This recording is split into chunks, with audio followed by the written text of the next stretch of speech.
for this Warfare Masterclass Leadership Series. And today we have this session, Leadership Enabled by Digital Transformation by Professor Niladri Roy. Okay, so let me take a few minutes for introducing him to you all. So today's faculty, when talking about Mr. Profession, is Mr. Niladri Roy, who leads a boutique transformation advisory practice, and he has been advising all the CEOs, CXOs advisor, an entrepreneur himself, and an educator. Moving on his experience front, he has got about 26 years of experience in the fields of advising leadership teams, entrepreneurship, and education. He himself is a faculty with various IIMs and B schools across the country. The specialty is that the courses that he has been conducting is on predominantly on, I'm highlighting only the digital transformation area, which is of our interest, which includes artificial intelligence, machine language, CNN, Internet of Things, AR and VR, blockchain, strategy, general management and organization. The industry, if it is included, it's been doing it in healthcare, pharma, retail, FMCG, and the domains included operations, marketing, and HR. He's a member of Institute of Chartered Accountants of India 1995, since 1995, and a certified organizational development professional from NTL USA since 2011. And take this opportunity to welcome Professor Niladri Roy once again, and I hand over this platform to him for taking over this presentation. Thank you, sir. So welcoming you, sir. You may start now. I'll stop sharing now. Thank you, Mr. Sundaresan. Thank you. Thank you. Good evening, everybody. Just give me a minute to share my screen. Yeah. Is my screen visible? Yes, sir. Yes, visible. Yeah, and I'm audible, right? Yes, sir. Okay. Thank you for this invitation, Sundaresan.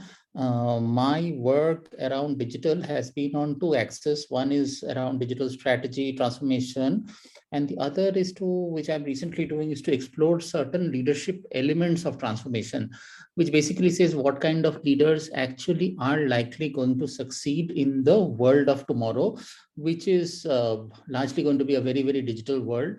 And depending upon which industry you are in, the intensity of digitization will affect you at different points in time.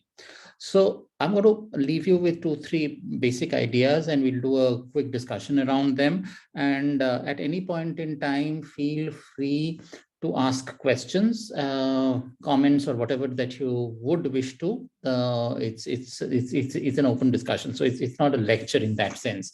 The other thing that I would kind of be, if it is possible, if you could switch on your cameras, then it becomes a bit easier for me. Otherwise, it is like, I know, kind of talking to a black box and smaller boxes, right? If bandwidth is not a problem.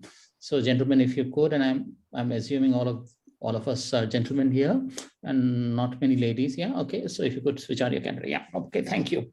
Okay. The first important thing around today's world, which is the uniqueness of world, which we talk about, competition. And competition, the basis of competition has radically changed. And this is a phenomena across industries and a pattern which is becoming more and more prevalent.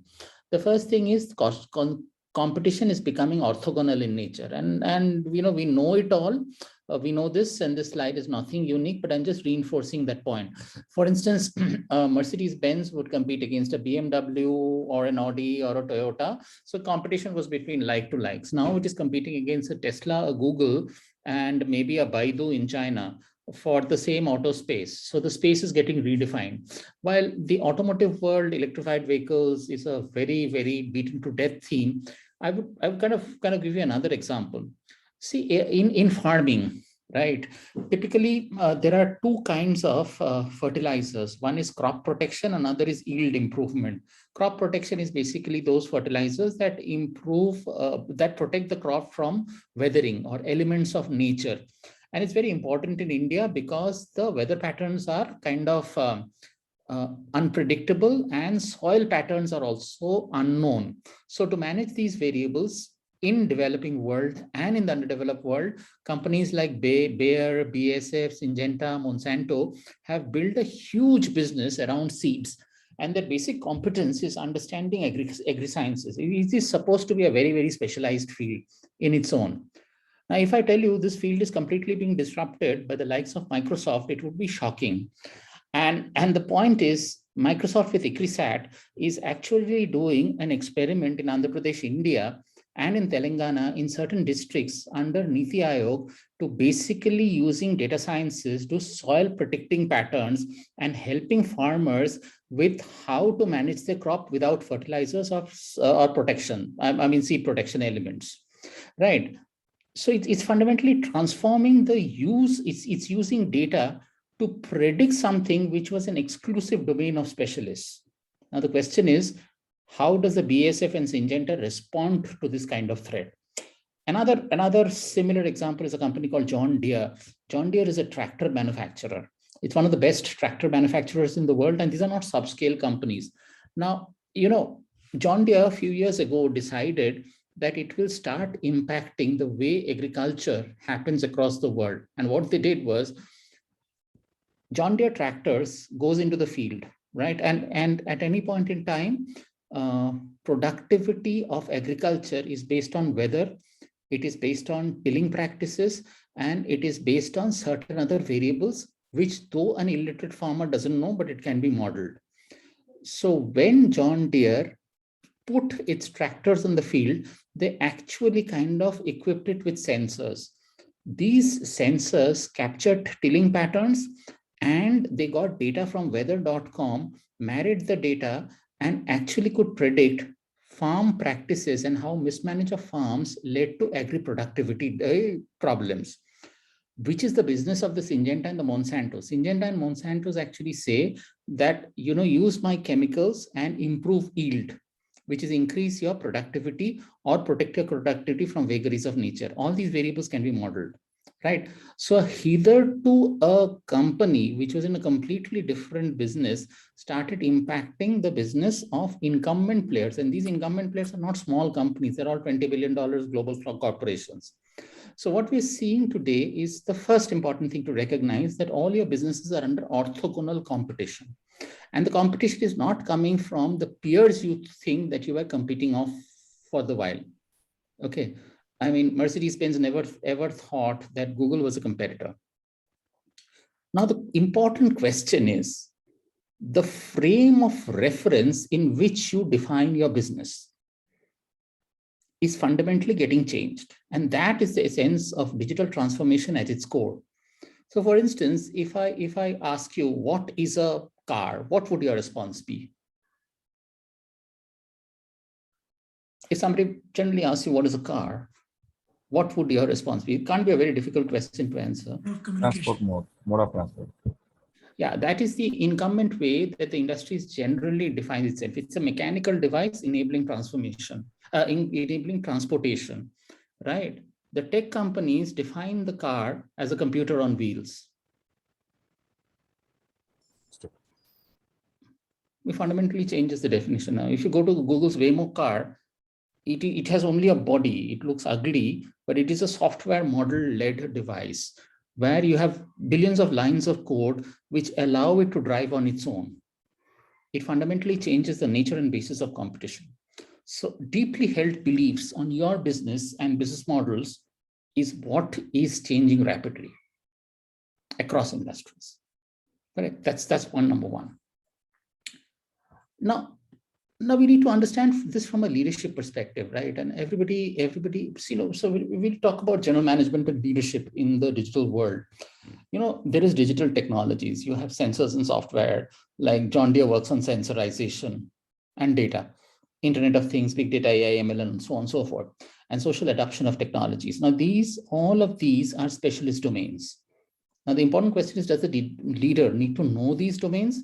The answer to that is no, but needs to know how technology can be applied in context to create new revenue models, new sources of value, or respond to the customer, or build a talent ecosystem. I'm going to give you an example. Okay, when you go to buy a tire for your car, after say 50,000 or 60,000 kilometers of travel. Typically, that's where the tire gives up, most tires in Indian roads, right? How do you buy a tire? And in a service centers or in a shop. Yeah, I mean, and you pay a price for a tire. Say it would be depending Yeah, upon the car, it would be 5 to 15,000, right? So you buy tire as an asset, correct? Yes. Now, for a tire company, do you gentlemen know how much is the replacement tire business versus the OEM business? So when you're building a car, right, you're buying a tire from a MRF or a Goodyear or a Bridgestone, correct? So that's the OEM business. And then there is a replacement market. After 50,000 kilometers, you're changing tires. What is the split of the revenue? Typically, Might be replenishment be 20 or 30%. No, it's about 40 and 60%. Okay. So the point is, now if I told you that you don't have to pay for the tire, you actually going to buy tire as a service, right? And that's an alternative business model. And what is buying tire as a service? It was established by Michelin. So what does Michelin do? It said never buy a tire. Okay, so what we'll do is all my tires are sensorized. They're sensors, right? And depending upon how you drive, how much loading you give on the tire, what kind of torque. See, a tire's wear and tear depends upon a few programmable factors. It is, if it's a fleet truck, it is loading or overloading, how much pressure you're putting on the tire, at what speeds you're driving, at what torque you're taking a turn, and at what surface you're driving. Simple. And under what weather conditions are you driving? Extremities of weather condition has a wear and tear. All of these are mathematical facts that can be programmed. Right? So what they did was, some of these are driver behavior, some are natural causes. They actually created a model to say that if you are doing decent driving, I will reward you by giving you a discount in the service of the tire. So for instance, never buy a tire, pay a percentage, but don't buy a tire as a capital expenditure, buy it as an operating expenditure, an OPEX. Okay. And depending upon the way you're going to drive the tire, I will either give you a discount or I'll charge you a premium. Because if you are not following certain basic practices of driving, and if you're overloading it, which happens often in India, your tire is going to go down, right? The asset life is going to come out down. But if you're managing that through better driving practices, your asset life is going to increase. So I'm going to adjust the price of the monthly installment basis that. So it's an incredible value proposition, because think about it, an OPEX charge on a tire gives you depreciation and it's tax efficient, right? And if you're actually driving it within the norms, you actually get a credit, makes you a very interesting. So essentially a manufacturer created a completely different alternative business model and a new source of revenue. That's differentiation, right? Now you got to be thinking about it. Unless you create a new source of revenue using certain digital technologies, you are not creating or enabling digitization, right? Now a leader is not about understanding the tools of digital technologies, which is where most leaders kind of get a bit confused on. It is about using the applications in context. Okay, I'll give you an example. Okay, pathological services, right? Pathological services, important big players are Dr. Lal's Path Labs in Delhi and this company, I forget, in Bombay, which we listed, Medi something. Okay, what do you think is an alternative source? What do you think, how would digital be applied to this business fundamentally? Any ideas? Prediction of diseases or medicine. No, prediction of diseases is not what they do. They do not predict a disease. No, from the data coming out. Yeah, so that's an interesting point. See, all of this have analog data of tests. Correct? Huge analog database of thousands of test comparators. So for instance, if you take a blood test, WBC, RBC, they know the correlation between blood parameters and health. Okay. Now, so all that it requires the Dr. Lal's Path Lab is to actually run an artificial intelligence algorithm which would predict health patterns or health risk based on evidentiary data. If it can do that, that data becomes invaluable to a medical health insurance company like a Cigna Manipal or any health insurance company who can give you a customized quote as against giving you a general quote based on morbidity tables. So by the use of data, the same example can actually transform and it can be monetized by a health insurance player by giving you a very different kind of a quote as against giving a generic quote. Transforms the business model of two players. One is the pathologist and the second is the health insurance provider. Today, health insurance works with averaging.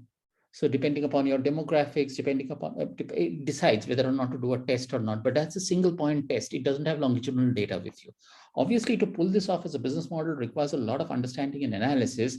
But the point here is that unless you expand the scope of your business using capabilities, which are digital tools, you are not really creating any value in the digital world, right? And it's also another important thing is it's a winner-take-all environment.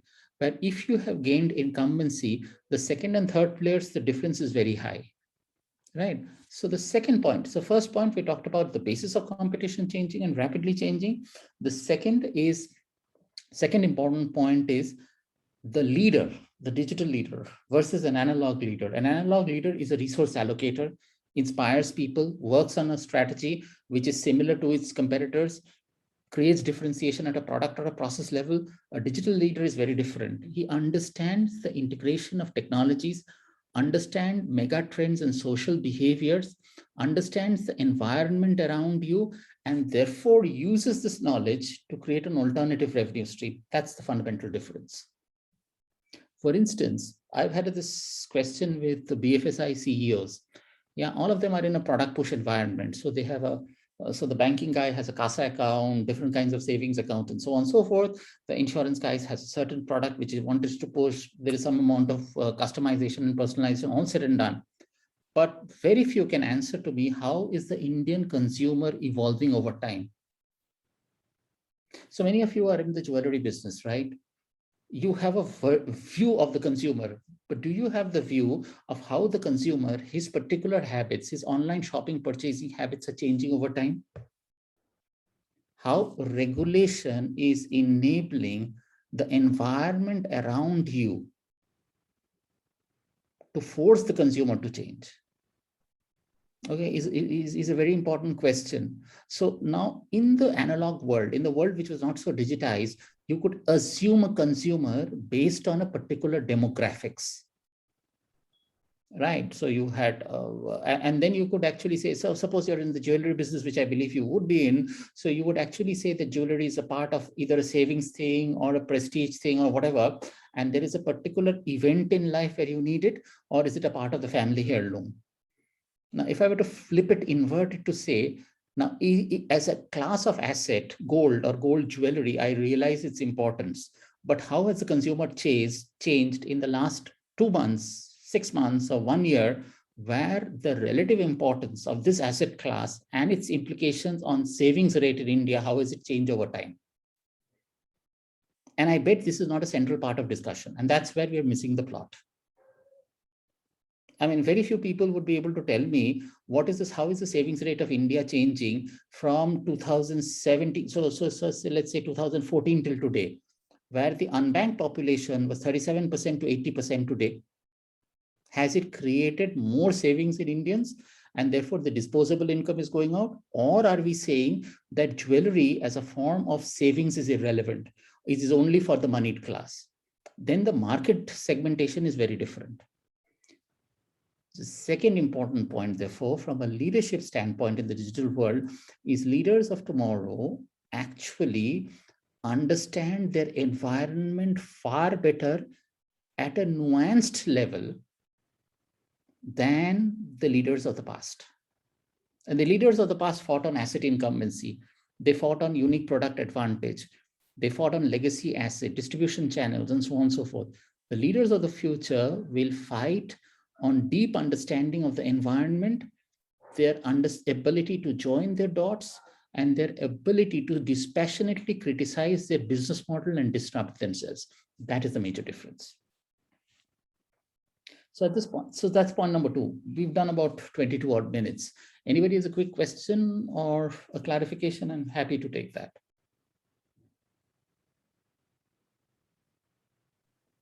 Okay. Yeah. Sir, so as you said, the examples of Microsoft, no, how I know the company leads the change where they identify, is it basically innovation or is it basically some R&D is happening? No. Or this digital transformation? No, they use data. They understand data. The data is central to their business. They can capture data, they can model data, and they can derive insights from the data, which is multifunctional in nature. So like Nanda Nilekani actually said, data is the new oil. People who have the data are actually at an advantage. People who actually believe that data, I mean, data is central to every strategy. Correct? Oh, okay. And in the Indian context, unfortunately, it is more assumptions, and gut feel is central to strategy. So that's where the leap has to be made. Okay. Okay. Thank you for the question. Yeah. Okay. Thanks. Yeah. Anybody else? Excuse me, sir. Yes, Lavanya. Sorry, you're the only lady there. Sorry, I called everybody Ben. So Lavanya and gentlemen. Yeah. You had mentioned a couple of business models like pathologist and health insurance. So to coordinate between these two, there is the doctor also, because AI models may help in identifying the degeneration of a disease. Sometime back there was an article in Nature that AI could be used in identifying the disease degeneration in COVID. So it was done in New York, and there was some sample studies. So because insurance is at the front end and pathologist is at the back end, but in between there is a doctor who has to play the pivotal role in taking a call about the patient's health. So he has to finally decide on the patient's health, and AI models could probably predict how quickly the COVID or any other disease could degenerate, or and that could help in. So let me break it up into smaller parts, Lavanya. Yes. A doctor is going to be, okay, so doctor is going to be relevant. So there we are not even arguing, we are not even discussing that. The point of mine was nothing to do with the doctor. It is to do with the repository of data that a pathologist has over a period of time, right? So Dr. Lal Path Lab and the equal pathologists, they're huge organizations, they have data. So if they run a model which links a particular test to a particular condition link over time, right? That data can predict a health risk if somebody were to work on it, which has a very important impact on medical insurance. That's the limited point. Okay. So I understand healthcare very well in terms of the physician-patient engagement, and there are many such papers written about it.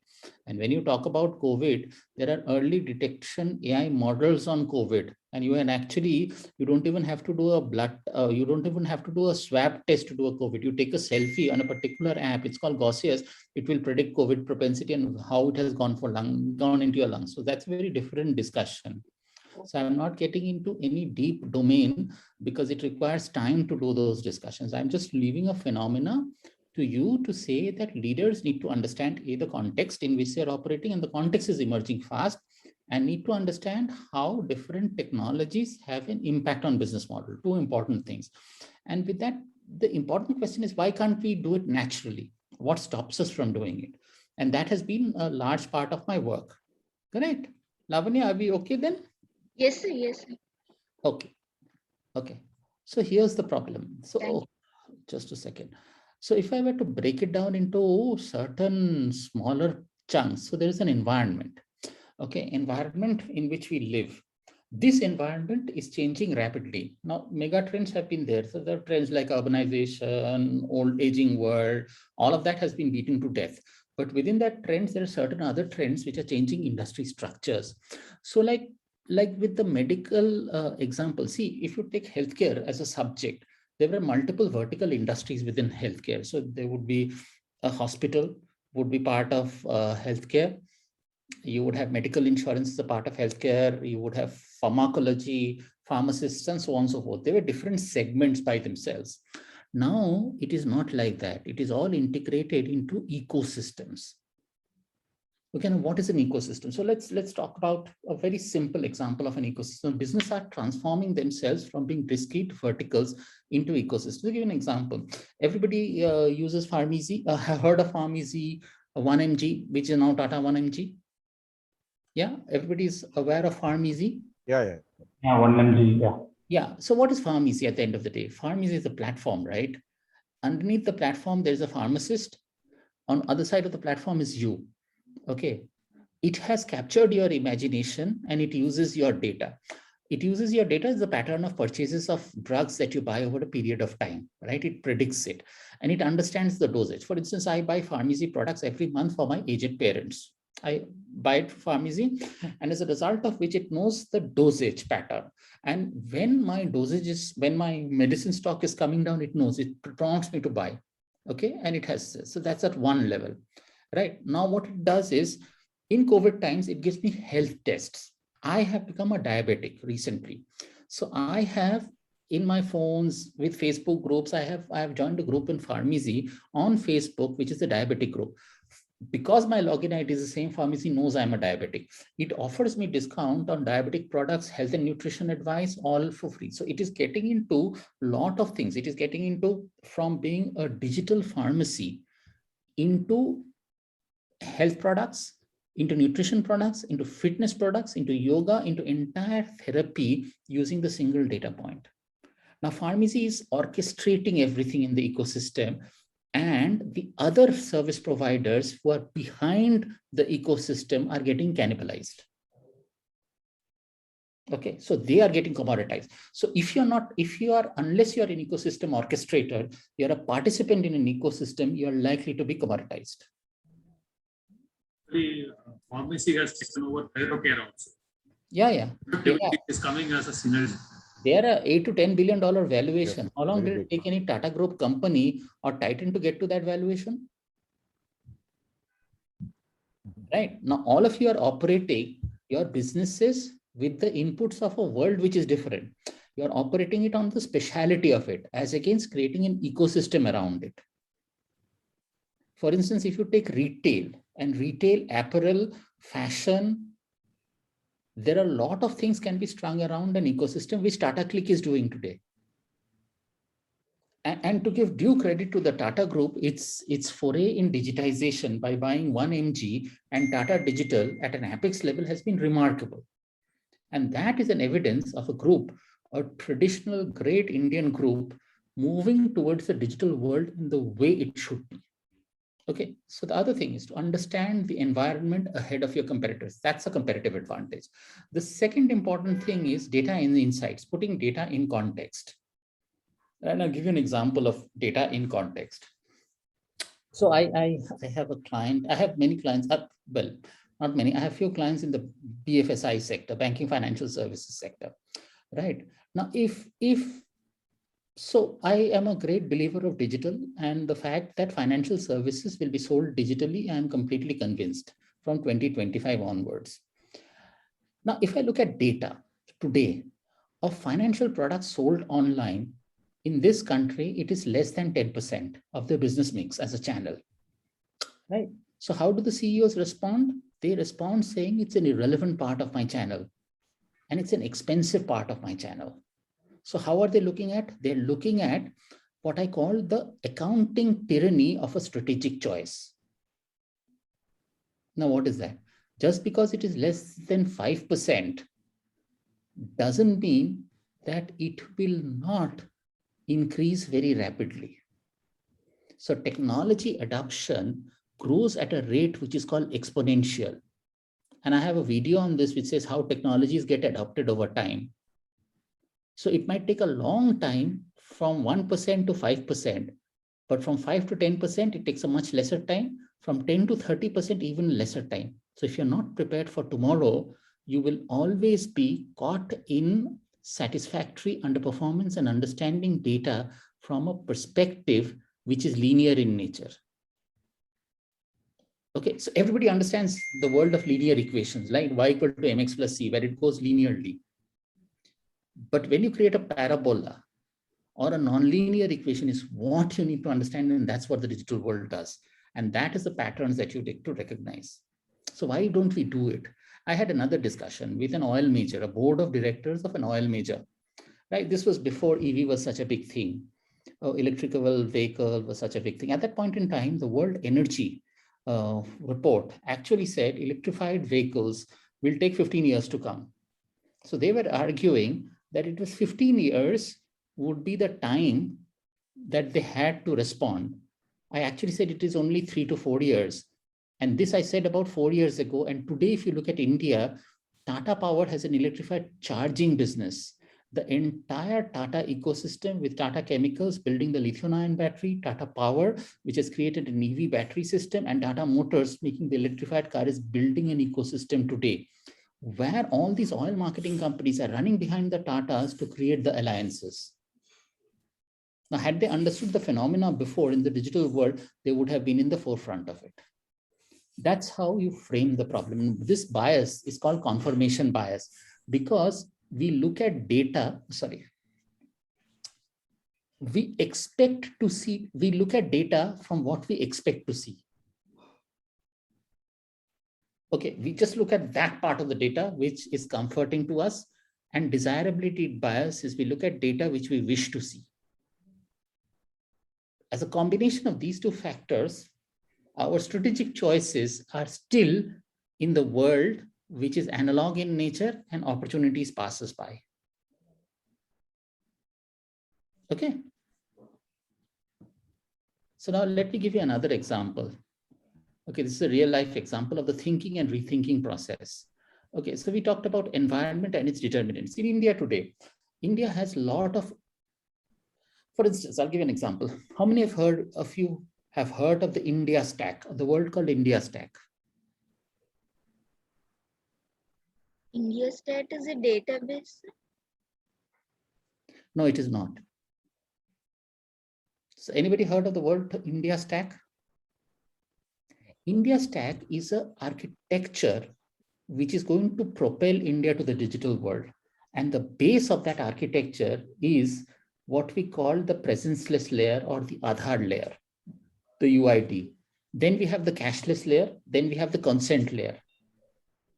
Okay, what you see today is UPI is a transaction which is interpolable banking transactions. You can actually send money between two banks instantaneously using an IMPS, right? Where you are actually sending a money to an email account. It looks like an email account. It's not an email account. It's a unified payment interface.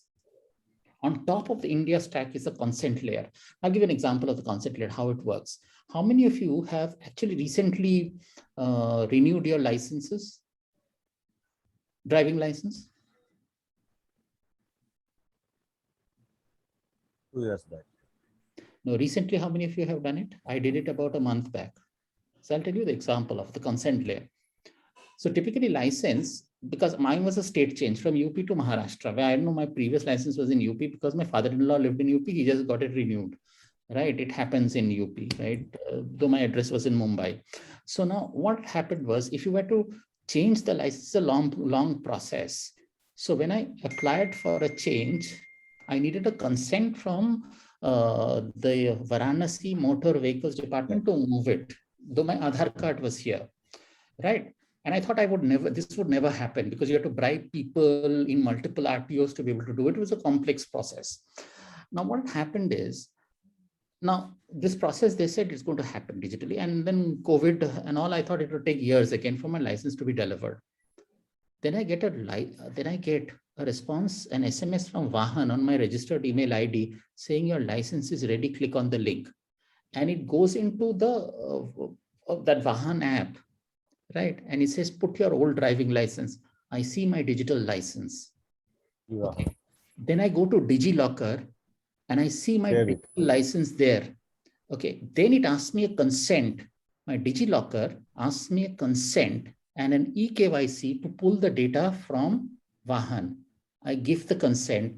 The license is in my hand digitally with a QR code for its authentication, right?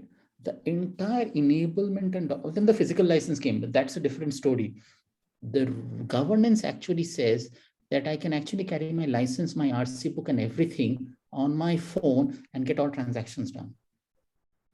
If this is happening to me from a government, my expectation from the enterprise is going to be very different. I cannot have a customer service where I call up some number and don't get a response. I need a single touch instantaneous thing. Because if the government of India, which is supposed to be bureaucratic, inefficient, can create the India stack for you, as businesses, you have to use the India stack to do. So today, when you go to open a bank account for an unbanked population, all that you need is your Aadhaar card and the biometric chip for the KYC to happen in minutes. And that is what Indians are expecting. The fundamental nature is changing. With other multiple factors is creating a digital India. India's average population age of average Indian is 26.8, correct? The number of hours he spends on the net on a day basis is 6 hours, 34 minutes. He uses 20.8 GB of data per month, twice that of China, far ahead of the developed countries. You cannot be living in an analog world and delivering services for him. That is why you need to know the environment. Okay, this is one part. So what is happening is the consumer is getting hazier, but the consumer is evolving into a shape. But now look at the enterprise. The enterprise has a technology architecture and a technology which is meant to deliver certain services, and it has not built a business model innovation in its future. Where the customer is getting more and more clearer, your business model is getting more and more hazier because you don't know which way to go. Consequently, what is happening, your technology architecture has not been put in place. And that is the leadership challenge. It is not about creating. So if I look at, there are multiple ways of, but you don't have an acquisition and an engagement process which is geared to the leadership world. When I say you, I'm not meaning you people here. I'm generally referring to corporates who are not ahead in the digital curve, and that is a leadership challenge.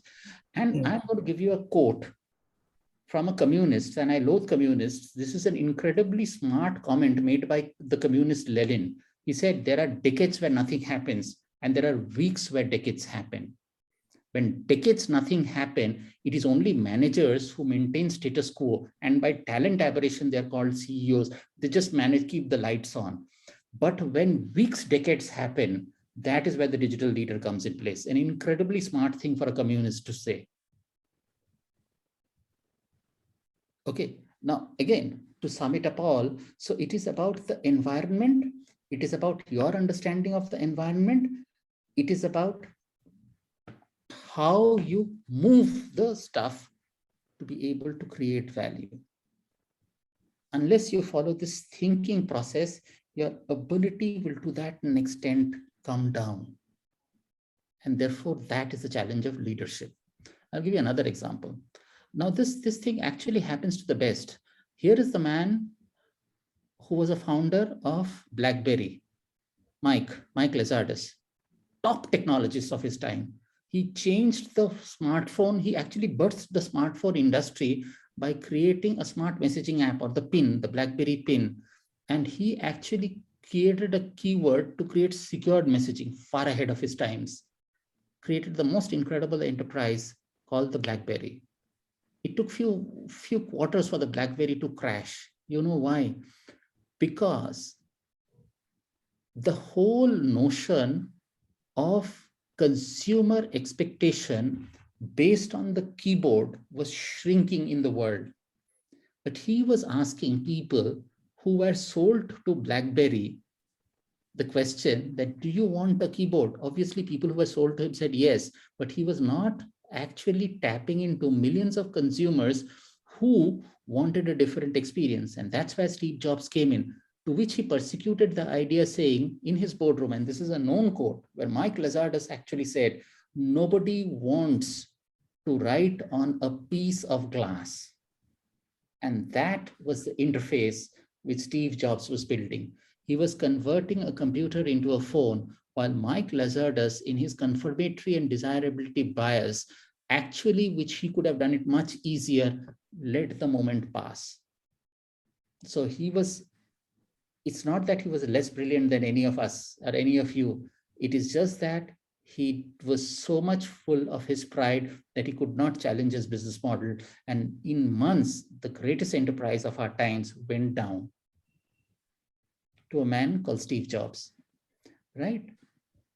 Now, again, if I were to ask you, see, there is another very important thing that I have recently worked on, altering your core beliefs. So when I ask you that every individual, the way he or she runs business, has a set of core beliefs. How your core beliefs manifest themselves in your business is actually in time and capital allocation. Okay. So if I ask people in Tanishq, the way you build those gorgeous, Titan and Tanishq and the lines, the way you build those gorgeous showrooms, what is underneath that? What is your core belief?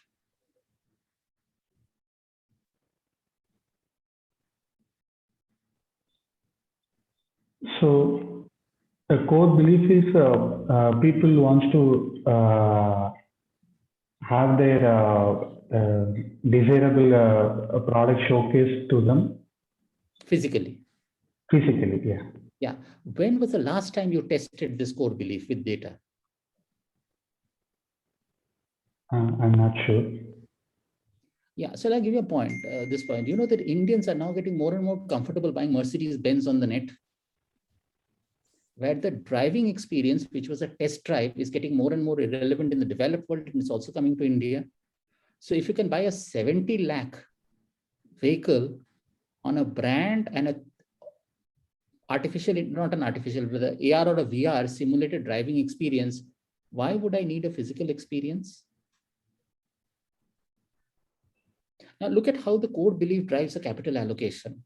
It drives an allocation to create an experience in store. It drives a belief to create time and capital into building more and more consumer experiences around the store. If I were to reverse the core belief to say that consumers do not want it necessarily, I can give a better digital experience. And I'll give another example, like Asian Paints. Correct? Its core, it is shades of paint. How was paint shade sold? Through a shade card, right? Between blue and aquamarine blue, if I show you the shade card, no, you will not understand how it fits into your wall. So how did they transform their core beliefs? They said, come to my digital showroom. I will show you whatever shade card you pick. I will simulate it in exactly how it looks in your room. All that you need is to take a picture of the walls of the room. Clear?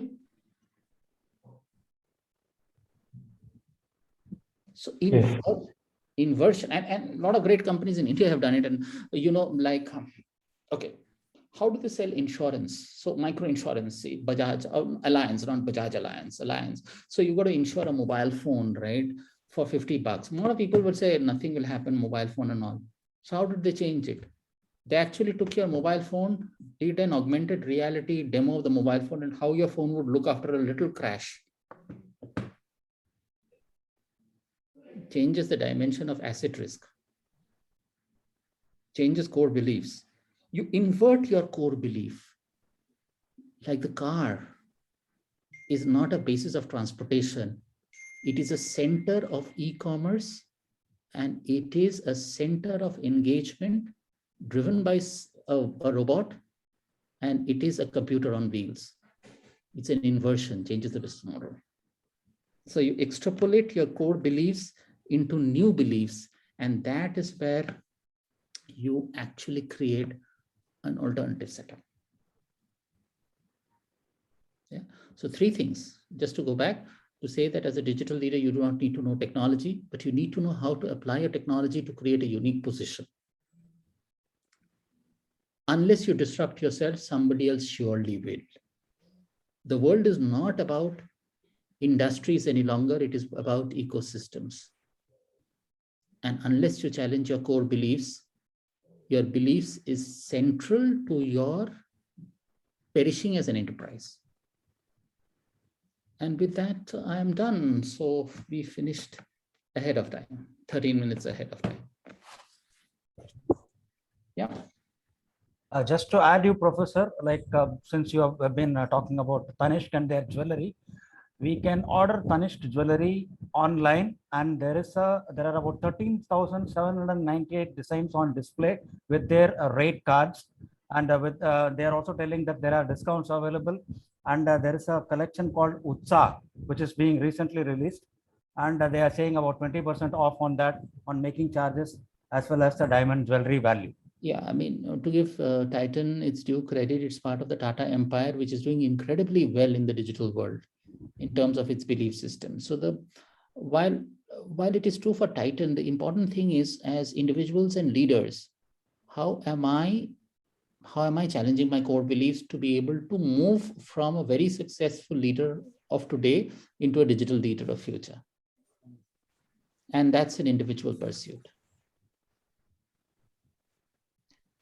Okay. So yeah, I'm done for. Amazing. It's nice interaction what we had. What we have been in this leadership series, we've been talking about returning the core and expanding beyond the core. So in now expanding beyond the core, you have really given a lot of inputs on how you can bring in a digital world to create more businesses. Look at looking at redefining your thought processes. That way you can go and expand. I think it's a great input. I look at in the entire thing. Anybody has any questions, you may please come up. That would be great. Sorry, what was the last part? I missed you. No. What we said is this. If anybody is having any doubts, they want clarification, they can and raise their questions. That's what I said. Okay. Yes. Excuse me, sir. Yes. Yes, go ahead. I'm listening. So, when you had spoken about applying technology to business model and disrupting oneself, I was reminded of Sam Petrodas, who I believe revolutionized the PCOs, and he was later the chairman of National Knowledge Commission. And drawing a parallel, in 2015, Geo disrupted the phone market. So, as you said, it depends on the disruptive innovation done by the leader himself, and eventually others will follow suit. Well, I don't know much about Satyen Gangaram Petroda. Only thing that Satyen Gangaram Petroda did great was actually he was instrumental of creating the IT industry in India. And I'll give you an example of that.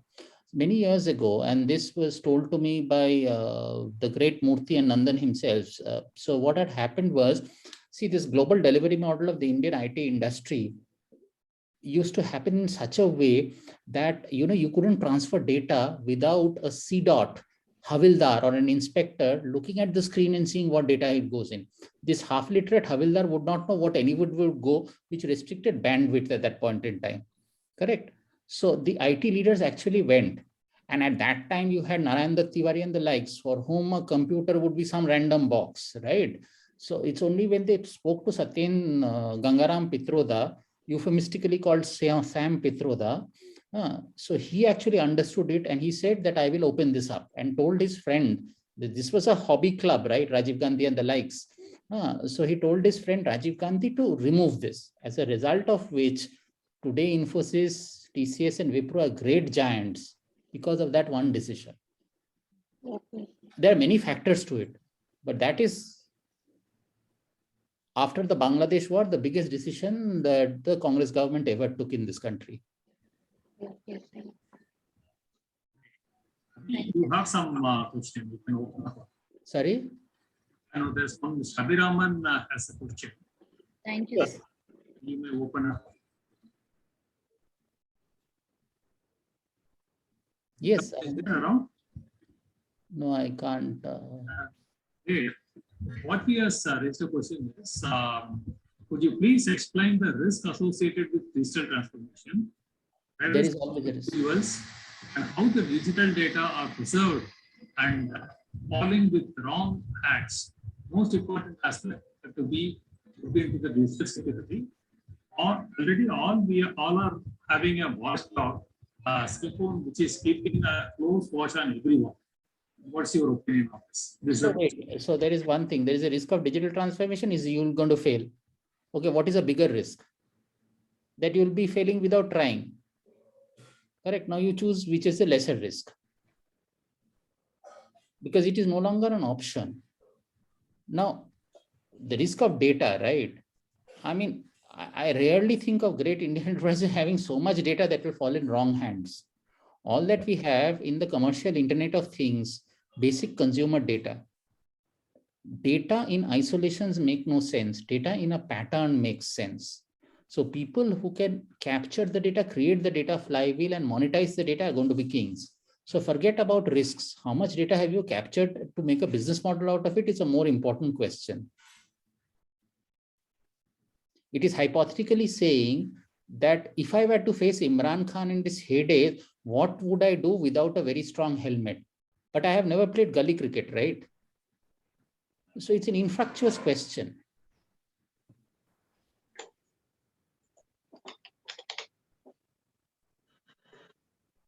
Okay. Yeah, a couple more minutes.